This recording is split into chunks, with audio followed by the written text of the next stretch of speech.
৩ বছর পর মিলবে মুক্তি। তুরস্ক কি পরাশক্তি হতে পারবে? ফিরে পাবে অটোমান সাম্রাজ্য?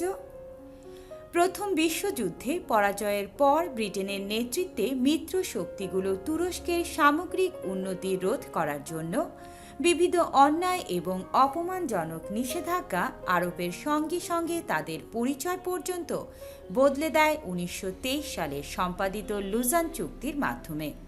তৎকালীন বিশ্বে অন্যতম পরাশক্তি ওসমানী সাম্রাজ্যের উৎখাতের ব্যবস্থা করা হয় এই চুক্তিতে, এবং পরবর্তী ১০০ বছরেও যেন তুর্কিরা নিজেদের হৃদগৌরব পুনরুদ্ধার করার কোনো প্রচেষ্টা করতে না পারে তা সুনিশ্চিত করা হয়।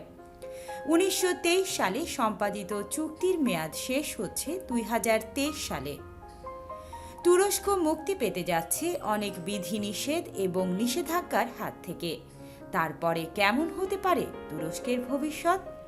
এরদোগানের মিশন জানতে সম্পূর্ণ ভিডিওটি দেখুন। প্রথম বিশ্বযুদ্ধে মিত্রশক্তির কাছে পরাজয়ের পর পশ্চিমা বিশ্ব, বিশেষত ইউরোপের বহুকালের শক্ত প্রতিদ্বন্দ্বী ওসমানী সাম্রাজ্যের উৎখাতের সুবর্ণ সুযোগ আসে তাদের হাতে। ১৯২৩ সালে সুইজারল্যান্ডের লুজান শহরে সম্পাদিত হওয়া চুক্তিতে তারা তুরস্কের ওপর ইচ্ছামতো এমন অনেক অন্যায় শর্ত চাপিয়ে দেয় যা সুনিশ্চিত করে যে তুরস্ক ১০০ বছরের মধ্যে তাদের সামনে মাথা উঁচু করে দাঁড়াতে সক্ষম হবে না। এই চুক্তি এককভাবে তুরস্ককে ইউরোপের পঙ্গু রাষ্ট্রে পরিণত করে। প্রথমে দেখে নেওয়া যাক এই চুক্তির শর্তসমূহ। ওসমানী সাম্রাজ্যের পরিসমাপ্তি। ওসমানী সালতানাতের সব উত্তরাধিকারদেরকে নির্বাসিত করা হয়, কাউকে গুপ্ত হত্যা করা হয়, অনেককে নিখোঁজ করা হয়, তাদের সম্পদ বাজেয়াপ্ত করা হয়। এইভাবে খিলাফতের শেষ চিহ্ন পর্যন্ত মুছে ফেলা হয় তুরস্ক থেকে। ওসমানী সাম্রাজ্যের বিভাজন এবং নতুন অনেক রাষ্ট্রের আবির্ভাব। ১৫২১ খ্রিস্টাব্দে ওসমানী সালতানাতের আয়তন সর্বোচ্চ হয়। এ সময় তার আয়তন ছিল ৩৪ লক্ষ বর্গ কিলোমিটার বেশি। বিভিন্ন সময় কম বেশি হওয়া সাম্রাজ্যের গড় আয়তন ছিল ১৮ লক্ষ বর্গ কিলোমিটার। বর্তমানে তুরস্কের আয়তন মাত্র ৭,৮৩,০০০ বর্গ কিলোমিটার। বিশ্ববিখ্যাত অটোমান সাম্রাজ্যের পতনের পর থেকে অন্তত ৪০টি নতুন রাষ্ট্রের উৎপত্তি হয়।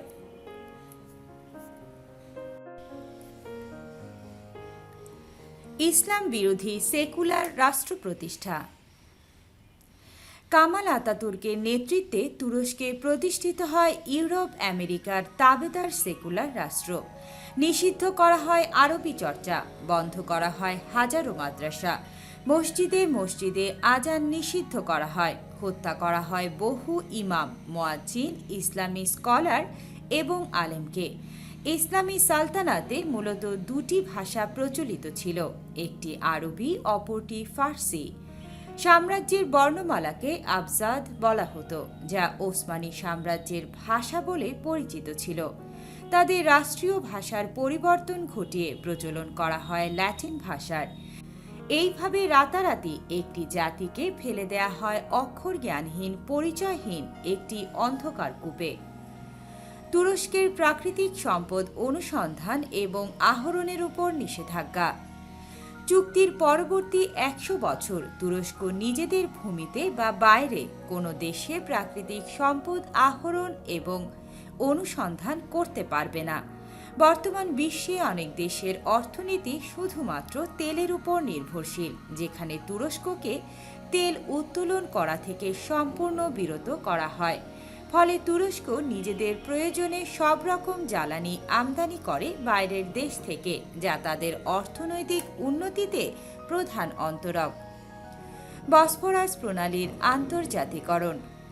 তুরস্কের অর্থনীতির ওপর আরও একটি বৃহৎ ধাক্কা দেয়া হয় আন্তর্জাতিক বাণিজ্যের অন্যতম গুরুত্বপূর্ণ সামুদ্রিক পথ বসফরাসের ওপর তুরস্কের নিয়ন্ত্রণ শেষ করে দেওয়ার মাধ্যমে। কৃষ্ণ সাগর এবং ভূমধ্য সাগরের মাঝে সংযোগ স্থাপনকারী এই প্রণালীটি এশিয়া এবং ইউরোপের মধ্যকার বাণিজ্যের সবথেকে গুরুত্বপূর্ণ রাস্তা। প্রতিদিন তুরস্কের বুকের ওপর দিয়ে হাজারো জাহাজ পার হলেও তুরস্ক তাদের থেকে 1 টাকাও সংগ্রহ করতে পারে না। মক্কা ও মদিনার নিয়ন্ত্রণ তাদের হাত থেকে ছিনিয়ে নেয়া। 400 বছর মক্কা এবং মদিনাকে নিয়ন্ত্রণ করা তুর্কি সুলতানরা নিজেদেরকে 2 পবিত্র মসজিদের খাদেম বলে অভিহিত করতে গর্ববোধ করত।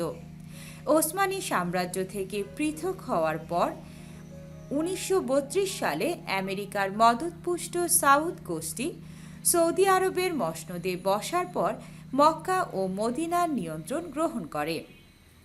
তুরস্কের বাসিন্দারা আজও হজ এবং ওমরা করার সময় মক্কা মদিনায় কেঁদে কেঁদে দোয়া করে যে, হে আল্লাহ, আমাদের ক্ষমা করো, আমাদের ওপর তোমার অসন্তুষ্টি শেষ করো, আমাদেরকে আবার মক্কা মদিনার খাদেমের মর্যাদা ফিরিয়ে দাও।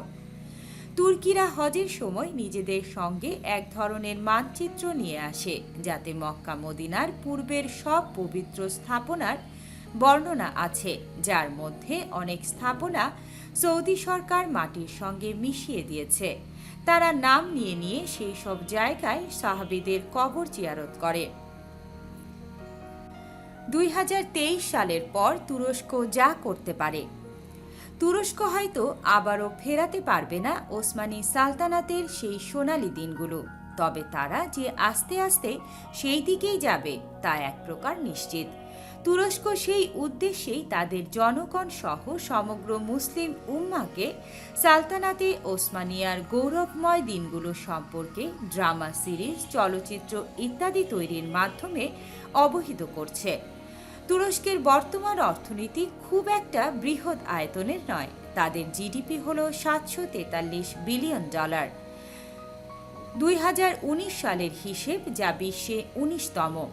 কিন্তু অর্থনৈতিক ক্ষেত্রে প্রবল সম্ভাবনাময় দেশ তুরস্ক লুসান চুক্তির পর যে অর্থনৈতিকভাবে ব্যাপক অগ্রগতি করবে তা বোঝার জন্য অর্থনীতিবিদ হওয়ার প্রয়োজন নেই। ইতিমধ্যে তারা গ্রিসের সঙ্গে পাল্লা দিয়ে ভূমধ্য সাগরে তেলের অনুসন্ধান শুরু করেছে।